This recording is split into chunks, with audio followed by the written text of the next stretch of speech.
तो दोस्तों आप सबका एक बार फिर से स्वागत है हमारे यूट्यूब चैनल इंडियन सागा पर। अर्तुगरुल गाजी के एपिसोड 8 पर हैं हम। तो देखते हैं आगे क्या होने वाला है। अब तो आप सबको देख लीजिए, समझ तो आने वाली है। तो बाकी हम साथ में भी ईद के ऊपर ही, शायद ईद आने वाली है तो उनकी क्या नाम है, इसरार साहब की वीडियो है, वो भी हम साथ में लेके आएंगे। तो स्टार्ट करते हैं, वीडियो लाइक से शेयर कर देना, फिर इसके बारे में बात करेंगे हमें कैसा लगा।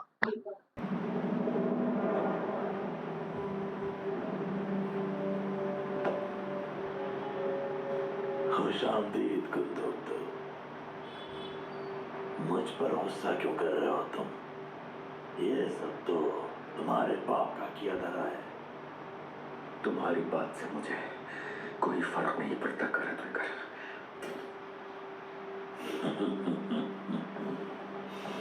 अफसोस हो रहा है मुझे तुम्हें इस हाल में देख के। अगर तुम्हारे बाप को कुछ हो गया तो उसकी जगह तुम्हें सरदार बनना चाहिए। तुम में ये काबिलियत है। कितना अच्छा होगा काई कबीले को तुम जैसा सरदार मिल जाएगा। याद रखना, अगर मैं कभी सरदार बना तो तुम्हारे टुकड़े टुकड़े करके उन्हें भेड़ियों के आगे डाल दूंगा। बकवास बंद कर। मैं तो समझ रहा था कि तुम्हारे कबीले में अर्तुगरुल ही एक सरबराह आदमी है, लेकिन अब अंदाजा हुआ कि पूरा कबीला ही नफरत करता है मुझसे। उसे लेकर आओ।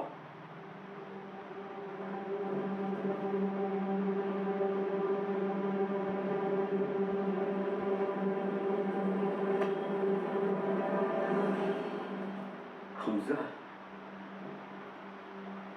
तुम्हारे बाप को यह आखिरी मौका दे रहा हूं मैं कुंदोत्तो। हमजा जाकर मेरा पैगाम देगा तुम्हारे बाप को। बहुत मोहब्बत के साथ बताएगा उसे कि मैंने तुम्हें कितने प्यार से रखा हुआ है यहाँ।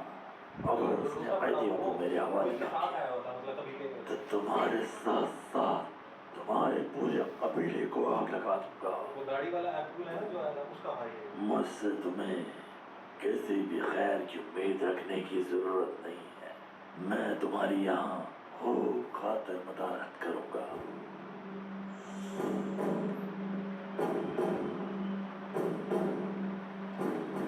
बहुत ख्याल रखूंगा तुम्हारा।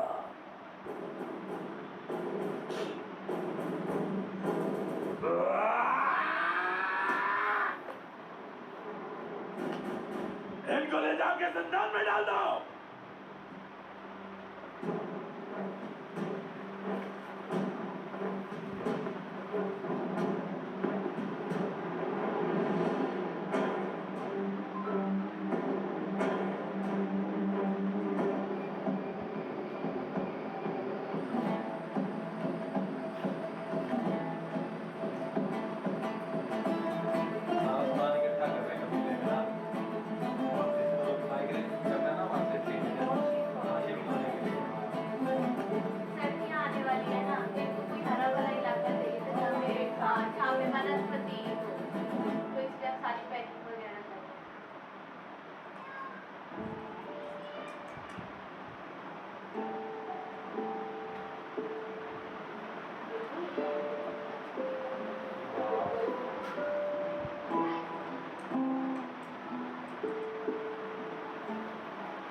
ऐसा तीर चलाना कि वो सीधा निशाने पर लगे। उसे इस तरह अपना गिरवीदा बना लो कि वो किसी के बारे में सोच ही ना सके। हर जगह बस तुम्हारा ही चेहरा नजर आए।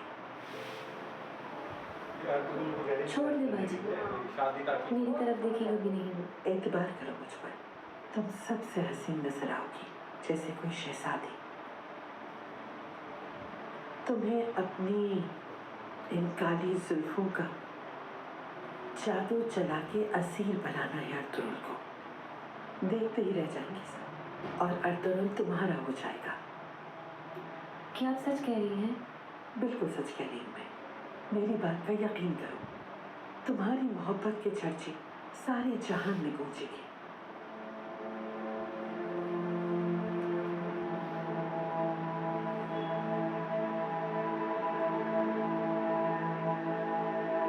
प्यारे बच्चों, एक दफा का जिक्र है कि जब हमारे आबा अजदाद हिजरत करके इस सरजमीन पर आबाद हुए तो एक दरिंदा आ गया। भयानक शक्ल थी उसकी। वो दरिंदा उनकी भेड़ बकरियां खा गया और सारी फसलों को तबाह कर दिया। बहुत परेशान थे सब लोग कि इस दरिंदे से कैसे बचेंगे हम। उस दरिंदे की आवाज सुनकर सब लोग अपने अपने खेमों में जाकर छुप जाते थे ताकि वो दरिंदा नुकसान न पहुंचा दे उन्हें।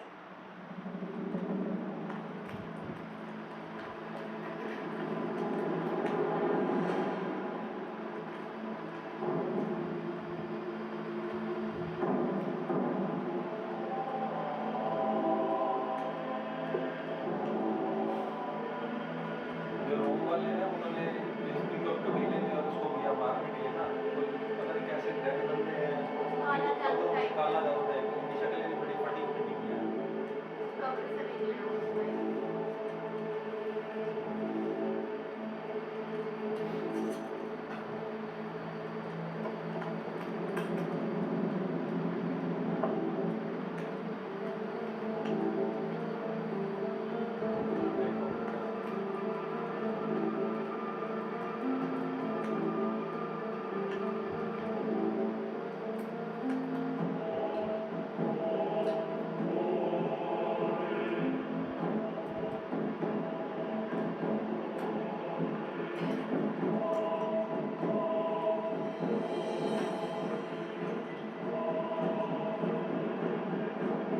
ऑगस्ट कहता था आएगा, बिल्कुल आएगा, जरूर आएगा।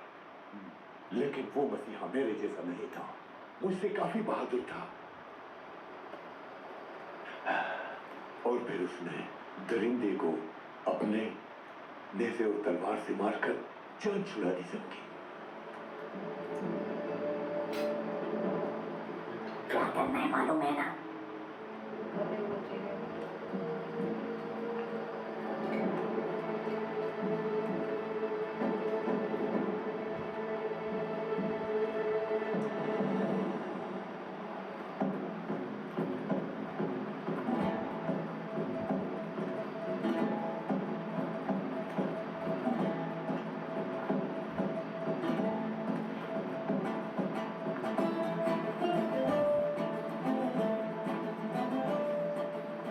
मेरी बात याद है ना तुम्हें? अर्तुगरुल की तवज्जो हासिल करना है। इब्न सरदार, अल्लाह की रहमत नाज़िल हो आप पर। आपकी वजह से नई वादी में जगह मयस्सर हो सकी हमें।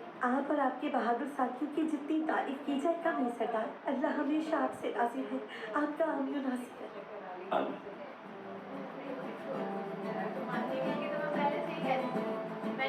इश्क की दास्तानें सुनी हैं तुमने? वही चल रही है हमारे कबीले में।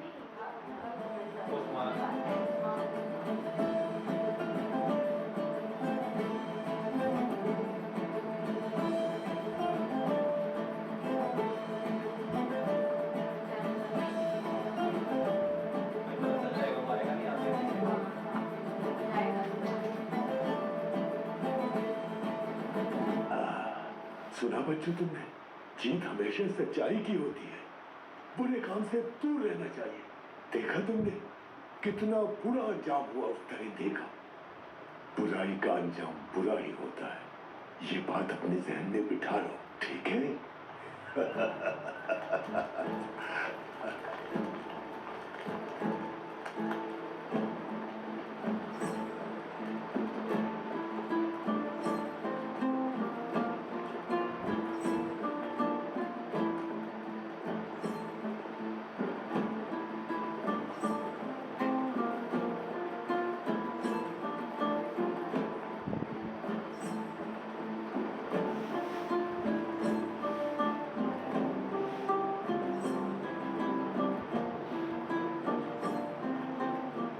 तमाम जंगजू तैयार हो जाए रक्स करने के लिए तलवारों का, जो हमारे कबीले की रवायात का हिस्सा है।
रही हैं, मतलब वैसे वैसे नहीं नॉर्मल ग्रेवी भी होती है, वैसे होती है, वैसे बहुत अच्छी चीज़ होती है, बहुत पहले से डर की चीज़ लेनी है।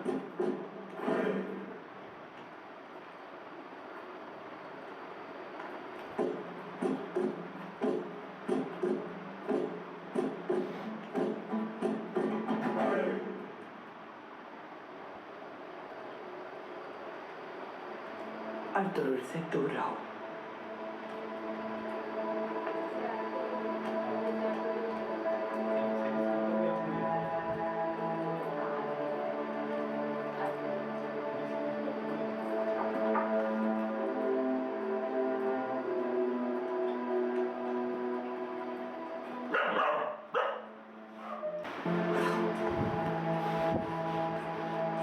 क्या ये खबर सही मिली है मुझे कि तुमने जाने की कोशिश की है दोबारा? आपको बिल्कुल सही खबर मिली है। हमने जाने की कोशिश की थी। हम नहीं चाहते कि आपके बोझ बने। तुम बोझ नहीं हो किसी पर भी, एक मुआज़िज़ मेहमान हो हमारे, और ये बात सब जानते हैं। अर्तुगरुल साहब, हम इस दुनिया के सताए हुए लोग हैं और हम नहीं चाहते कि हमारी वजह से कोई मुसीबत आए। तो मेरे हरब से वापसी का भी इंतजार नहीं कर रही थी तुम? मेरे आने से पहले चली जाती। मजबूरी थी हमारी, क्योंकि हमारा दुश्मन हमारे ताक़ुब में है। वो हमारा पीछा कभी नहीं छोड़ेगा अर्तुगरुल। कौन है वो दुश्मन? क्यों है ताक़ुब में? आप ये जानने की कोशिश ना ही करें तो बेहतर होगा। सरदार, हमने एक औरत को पकड़ा है। मैंने उसे पहली मर्तबा देखा नहीं। सुनो क्या लगा रही है?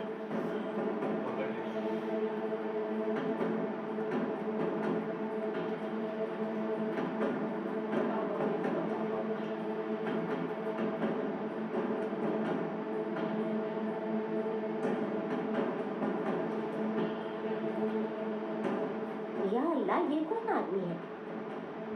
ये कौन है? कौन है ये? सरदार, हमने इसे देगो के पास से पकड़ा, ये खाने में कुछ मिला रही थी। किसने भेजा है तुम्हें? क्या मिला है तुमने खाने में, बताओ।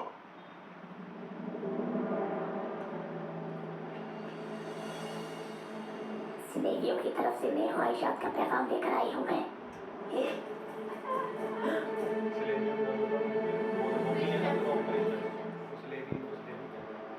मेरे सरदार, इसे आग में डाल दें, इससे कोई वबा न फैल जाए। इस औरत को जहर समेत आग में डाल दो, जल्दी।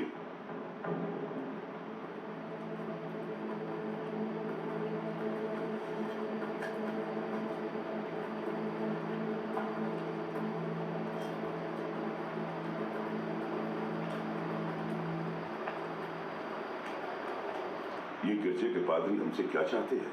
हलम में तुम पर हमला भी हुआ था और आज ये तमाशा खड़ा हो गया। हमें इन मुसीबतों का जल्द कोई सद्जवाब करना होगा। जब से तुम उन कैदियों को छुड़ा कर लाए हो, हम पर मुसीबतें आ रही हैं। कौन है वो आखिर? मामला इतना आसान नहीं है बाबा। हलीमा और उसके वालिद दुश्मन का एक मोहरा भी हो सकते हैं। ये भी मुमकिन है कि सलीबियों के हमले की वजह हिजरत हो जो हम उनके इलाके की तरफ कर रहे हैं। तुम्हें उनसे उगलवाना होगा। हमारे मेहमान जरूर हमसे कोई बहुत बड़ा राज छुपा रहे हैं, और वो राज खतरा भी बन सकता है। फिर भी वो हमारे मेहमान हैं, हम उनकी इज्जत करते हैं, लेकिन हम उनसे रिश्ता नहीं जोड़ सकते। बाबा, अर्तुगरुल, बरखुरदार, ये बात याद रखना कि किसी अजनबी की बेटी कभी कबीले के मयार पर पूरी नहीं उतरेगी। और मैं और तुम्हारी माँ गोगछे से तुम्हारी शादी का फैसला कर चुके हैं। तुम्हारे लिए गोगछे बहुत मुनासिब रहेगी, और मुझे भी कोई एतराज नहीं। इंशाअल्लाह वो लड़की तुम्हारे लिए अच्छी साबित होगी। हम इस बारे में सुबह नाश्ते पर बात करेंगे।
किस चीज से रंजीदा हो अर्तुगरुल?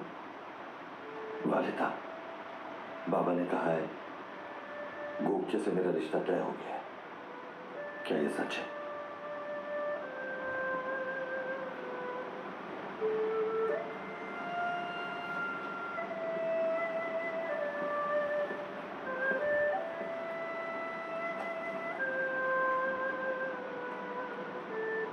गोपचे सरदार की बेटी है, तौर तरीके जानती है। उसके घर वालों को भी हम बहुत अच्छी तरह से जानते हैं। वो तो ठीक है, मगर मेरी मर्जी भी तो पूछ लेते।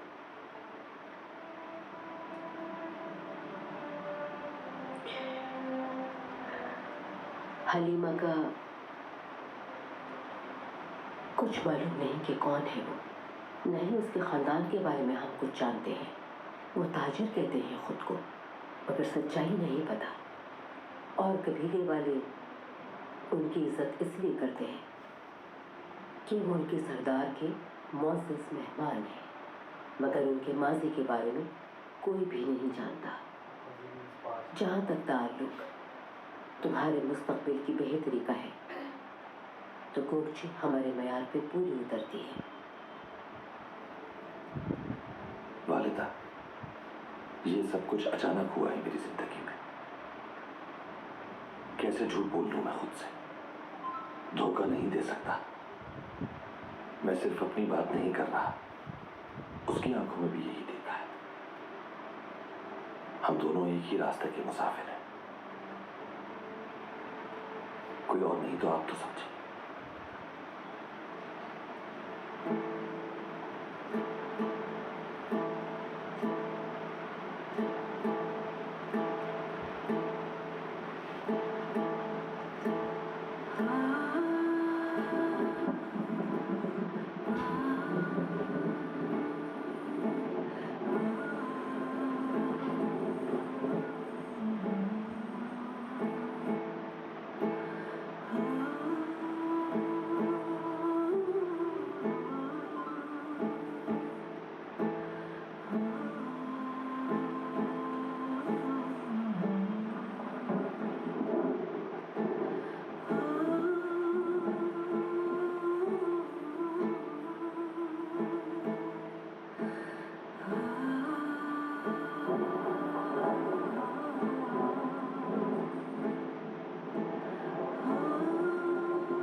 जाग रहे हैं? कुछ देर के लिए आंख लगी थी मेरी, लेकिन अब नींद नहीं आ रही मुझे।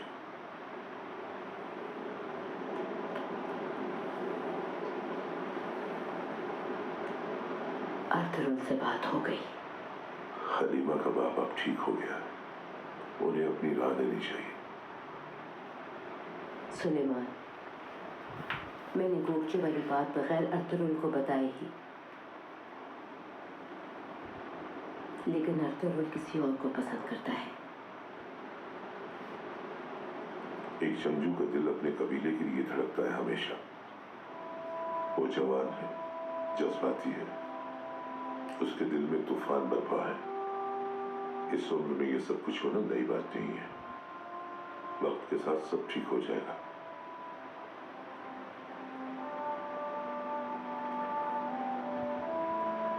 चलो, तुम भी आराम कर लो।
मेरे पास एक खुशखबरी है तुम्हारे लिए। सितारा चमकने वाला है तुम्हारी किस्मत का। तुम्हारा ख्वाब पूरा होने वाला है। सलमान शाह ने अर्तुगरुल को अपना फैसला सुना दिया है तुम्हारी और उसकी शादी का। मुझे कुछ समझ नहीं आ रहा। एक तरफ इस बात की खुशी भी है मुझे, और दूसरी तरफ एक अनजाना सा खौफ भी है। खुशी का मौका है, अच्छा सोचना चाहिए तुम्हें इस मौके पर। फैसला हो चुका है। कुतुब के वापस आते ही सारी रस्में अदा हो जाएंगी। अर्तुगरुल कहाँ है? आया नहीं अभी तक, अपने खेमे में होगा। गोकचे बेटा, खबर दो उसे, नाश्ते पे इंतजार हो रहा।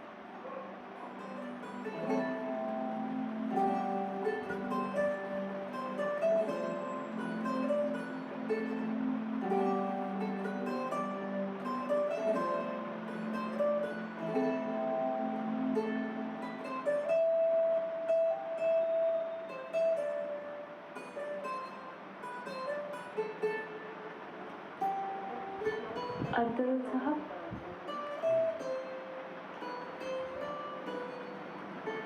मैं अंदर आ सकती हूँ? टर्किश के बहुत सारे वर्ड हैं लैंग्वेज में, बहुत सारे, जैसे उनको चाय चाय बोलते हैं वो। ऐसे कई सारे आओ, हिंदी टर्किश वर्ड हैं जो सिमिलर हैं। लेकिन और भी बहुत सारे सुलेमान शाह दस्तरखान पर इंतजार कर रहे हैं आपका।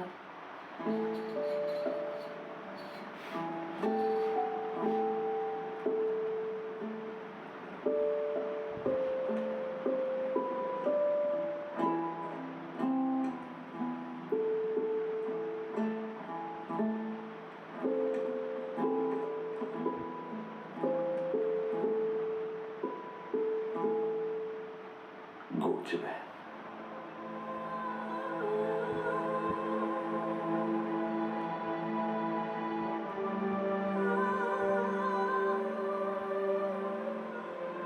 आ रहा हूं।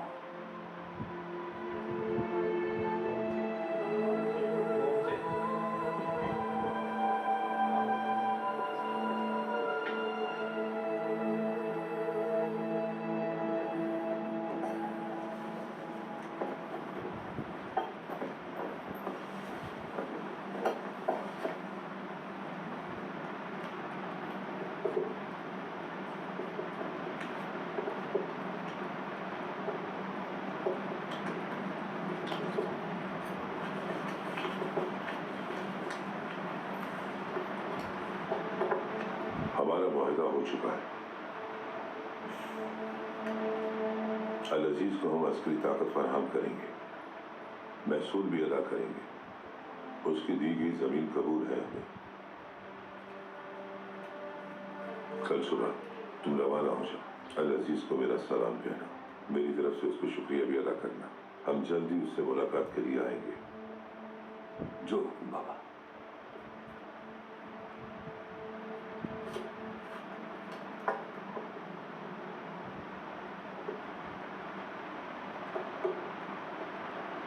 इंशाअल्लाह जिस वक्त हम अपनी सरजमीन पे आबाद हो जाएंगे, गोकशी और तुम्हारा निकाह कर दिया जाएगा।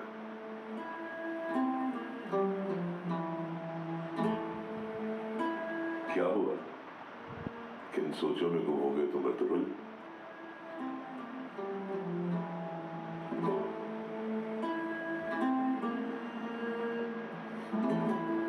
जबरदस्ती बोलना ठीक है।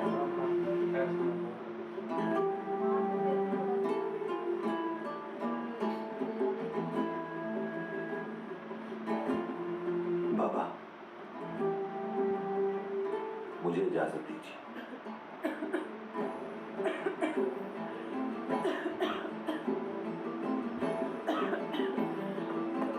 जाओ, जाके पानी पी कर आओ। सरदार से मिलना है। तुम यही ठहरो, मैं बताता हूँ। रहमान, कौन आया? हमजा आया है सरदार, आपसे मिलना चाहता है। लेकर आओ उसे। खैरियत होगी इंशाअल्लाह। सरदार, कारतुगरुल ने पति को तो कैद नहीं कर लिया। कारतुगरुल ने काफिले पर हमला किया। ये क्या कह रहे हो तुम हमजा? तुम तो कहाँ है? सिपाही कहाँ है हमारे? वो सब शहीद हो गए, सब शहीद हो गए।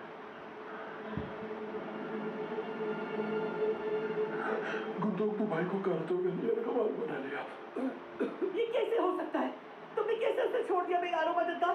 कैसे? तुम्हें क्यों छोड़ दिया उसने? क्या चाहता है वो शैतान कारतून हमसे? हर तरुण भाई जिन कैदियों को लाए थे उन्हें मार रहा। कारतुर्गन ने कहा भिजवाया। अगर उसकी बात ना मानी हमने तो वो बंदूक भाई को जान से मार देगा। ये सब तुम्हारा किया धरा है। तुम ही उन कैदियों को लेकर आए थे और उन्हीं की वजह से ये अज़ाब नाज़िल हुआ है हम पर। वो मनहूस लड़की ही फसाद की जड़ है। सलमान,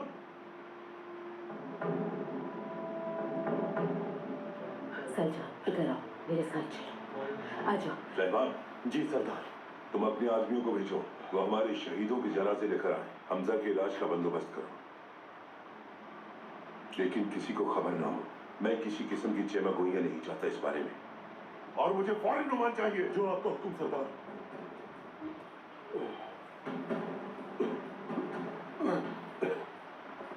अर्तुगरुल,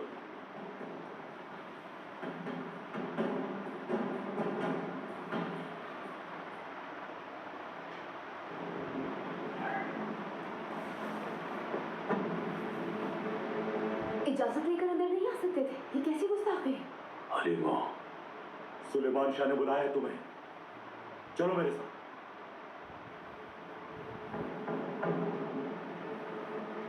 हलीमा तुम जल्दी करो।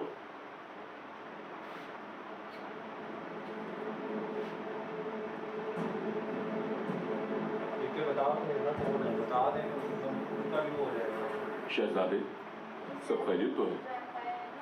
खैरियत है, हमसे फिक्र न करो।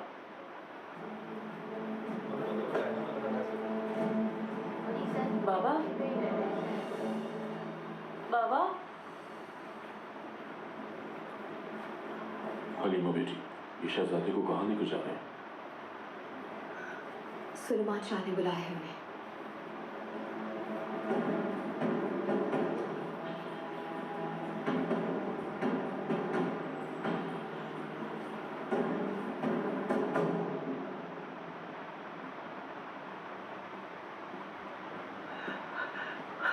मुझे मालूम था ये सब होगा।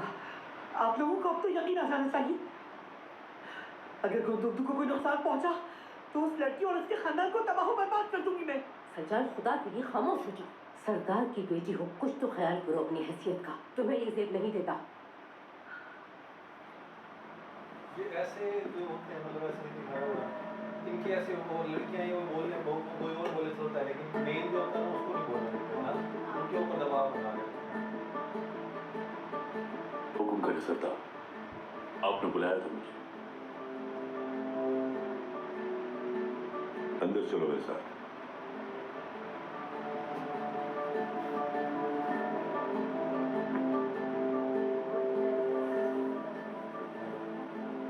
सुबह एक कासिद आया था। उसने ये खबर दी है हमें कि हमारे तजारती काफिले पर हमला हुआ है।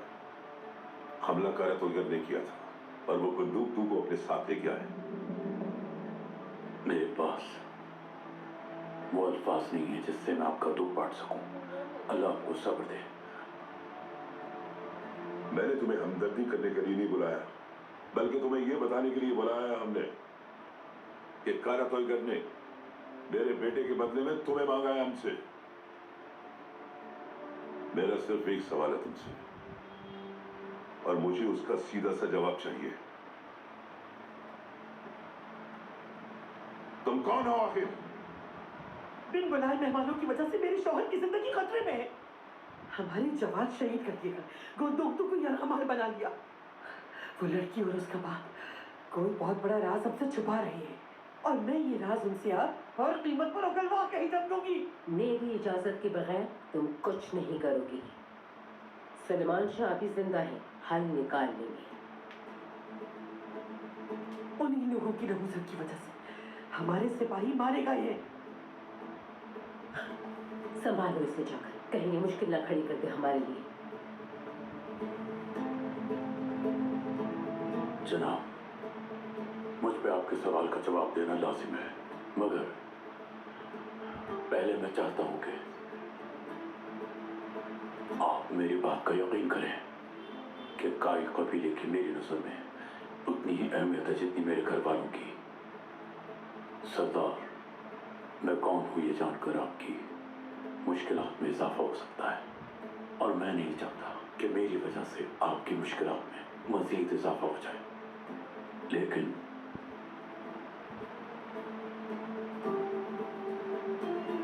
मेरी जिंदगी आपकी अमानत है, और इसीलिए मैं अपनी जिंदगी और अपने खानदान की जिंदगी आप पे कुर्बान करने को तैयार हूं। सीधी तरह जवाब दो मुझे, जवाब चाहिए तुमसे। इतना क्या घुमाना? मैं सल्तनत सल्जूक के खानदान मुजफ्फरुद्दीन दाऊद अली से हूँ। मोहिउद्दीन मसूद शाह का फर्जंद, सुल्तान इज्जतदीन कलच अरसलान का पोता हूँ। सल्जूक का शहजादा हूँ मैं।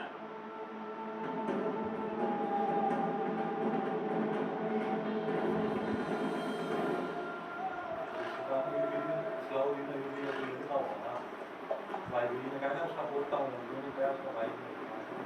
हलीमा, एक बात याद रखना, तुम उस दिन को कोसों की जिस दिन तुम यहाँ आई थी, तुम्हें कहीं भी सुकून नहीं मिलेगा। तुमने अजीरत कर दी है हमारी जिंदगी। मैं तुम्हारे और तुम्हारे खानदान के लिए अज़ाब बन जाऊंगी। तुम्हें मैं अपने हाथों से जान से मार दूंगी, जान से मार दूंगी। मजबूर ना करें मुझे, मैं कोई गुस्ताखी नहीं करना चाहती।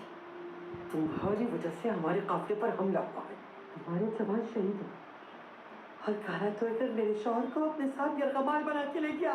मैं कसम खा के कहती हूँ कि अगर मेरे शौहर को कोई नुकसान पहुंचा तो तुम्हारी जिंदगी को मैं तुम्हारे लिए अज़ाब बना दूंगी।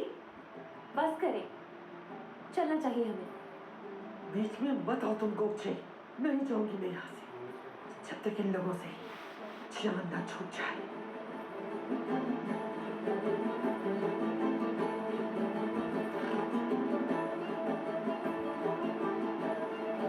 दफा हो जाओ यहाँ से। चल। क्या हरकत है, लेके जाओ इसे।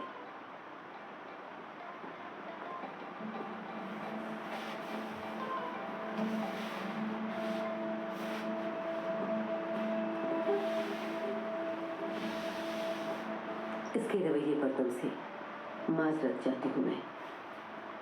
तुम यहाँ मेहमान हो हमारी।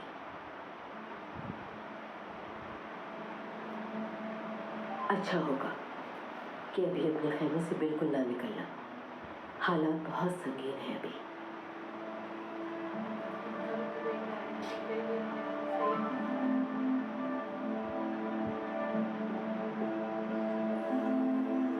उसको करेंगे।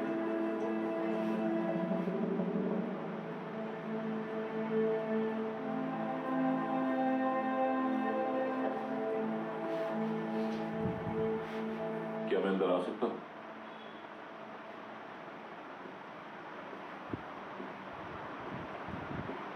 मैंने सब सुन लिया है। बहुत बुरा हो रहा है। अब क्या होगा अफसीम बादशाह? अगर उसके शौहर को कुछ हो गया तो वो हमें मारने की धमकी देकर गई है। परेशान ना हो, कोई हल निकल आएगा। लगता है सुलेमान शाह खसारा छुपा रहे हैं सबसे। अगर ये खबर फैल गई तो कबीले में अफरा-तफरी फैल जाएगी। खुदा ना करे ऐसा हो, इस तरह सबके लिए मुश्किल हो जाएगी। हमें कुछ करना होगा। कारा तोइकर की चाल कामयाब हो गई। गुंदोक को वापस शहजादे के बदले में देगा।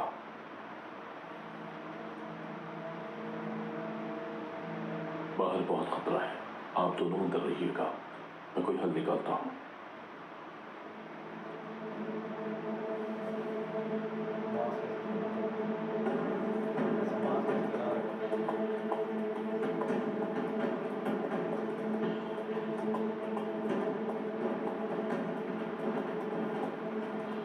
मैं थक चुका हूं भाग भाग कर, अब सकत नहीं है मुझ में।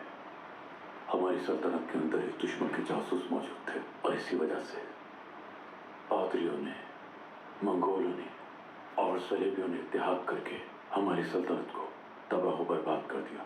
और इसी वजह से मुझे सब कुछ छोड़कर दर बदर की ठोकरें खाने के लिए अपने वतन को खैर बात कहना पड़ा। सरदार, यकीन करें मैं तो अपनी हाकमियत भी भूल चुका हूँ। वक्त आ गया है कि हालात के हवाले कर दूं मैं अपनी जिंदगी। कारा तोयगर को आप जानते हैं बाबा, अगर हम उसकी ये शर्त मान भी लेते तो भी वो नुकसान पहुंचाएगा। शहजादे को वापस कर भी दें तो इस बात की क्या जमानत है कि भाई को छोड़ देगा वो। दुरुस्त कहा तुमने बेटा। सबसे पहले बंदूक तू को बचाने की कोई तदबीर करनी होगी हमें। ठीक कहा आपने बाबा, लेकिन उसकी शर्त नहीं मानेंगे हम। अगर उस पर हमला किया हमने तो वो बंदूक तू को जिंदा नहीं छोड़ेगा।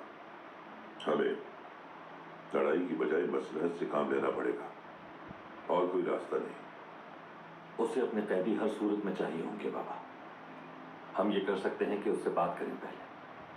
बात अगर कैदियों की है तो हमारे पास ज्यादा कैदी हैं। बंदूक तू को क्यों छोड़ेगा वो? उसे छोड़ना पड़ेगा बाबा। आपको क्या लगता है कि हलब में मुझ पर हमला किसने करवाया? और वो औरत जो हमारे कबीले में वबा फैलाने आई, उसे किसने भेजा? कुछ तो ऐसा है जो कारा तोयगर को इस शहजादे की जरूरत है। पादरी चाहते हैं कि कारा तोयगर को आला मुकाम दिलवाया जाए सुल्तान के महल में, ताकि उनके अज़ाइम की तकमील हो सके। कारा तोयगर को हर कीमत पर शहजादा चाहिए बाबा। ये उसकी कमजोरी है और इसी का फायदा उठाएंगे हम। अगर हम कामयाब ना हो सके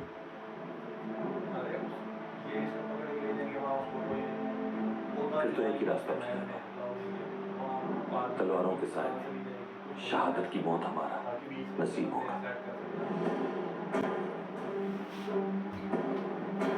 तो दोस्तों ये था एपिसोड, और काफी जबरदस्त एपिसोड था। यहाँ से मतलब बदलाव शुरू होंगे सारे एपिसोड्स के कि भाई क्या क्या पंगा चल रहा है, पता चल गया कि शहजादा कौन है ना।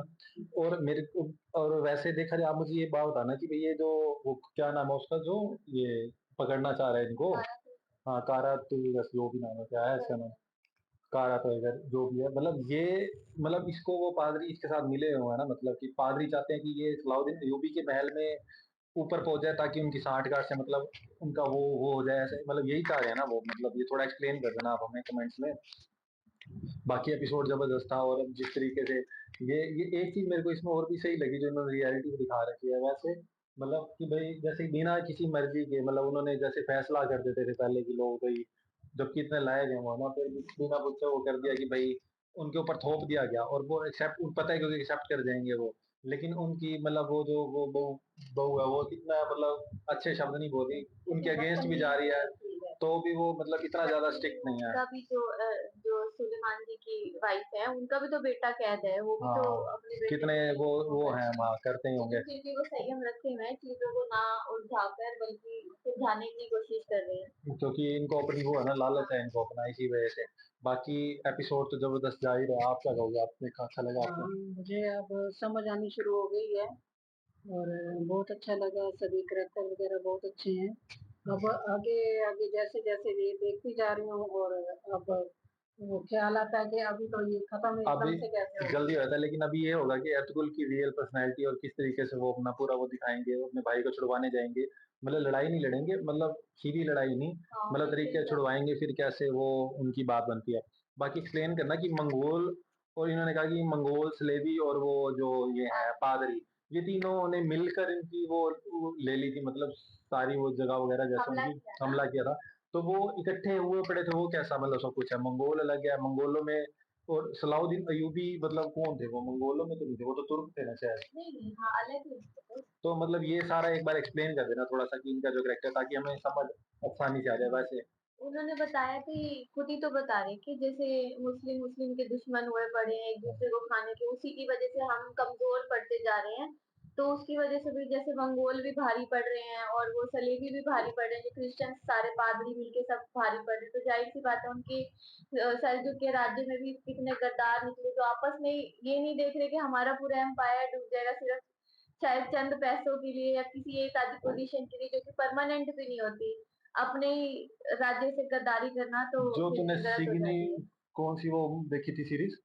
मैंने तो वो दूसरी देखी थी। है तो यही ना, इस्लामी की है वो हाँ भी। हाँ, ओटोमन एम्पायर की है हाँ वो तो तो। ओटोमन एम्पायर इसी के बाद ही तो आई हाँ, है। इसके बाद फिर वो तब तो जाके बहुत ताकतवर हो गए थे ना, ओटोमन एम्पायर तो बड़ा अमीर भी उन था और ताकतवर भी था। जिसमें इनके बेटे हैं उस्मान गाजी। नहीं, वो उसके भी बात की है शायद। अच्छा सी, वो इसने देख रखी है, इसीलिए बीच बीच में देखती रहती थी, मेरे को पता नहीं क्या, बल्कि उनकी लैंग्वेज में ही देख लेती थी मुझे वो। हाँ हाँ, शब्द भी याद हो गए थे मुझे तो। हाँ तो ये था एपिसोड, देखते हैं जल्दी नेक्स्ट एपिसोड में क्या होने वाला है। आप लोग थोड़ा एक्सप्लेन कर देना, नहीं तो मैं खुद सर्च कर लूंगा वैसे अभी, भाई थोड़ा क्या है इनका बैकग्राउंड जो भी है। तो फिर मिलते हैं जल्दी नेक्स्ट वीडियो में। लाइक शेयर कर देना, भी लेता हूँ। बाय।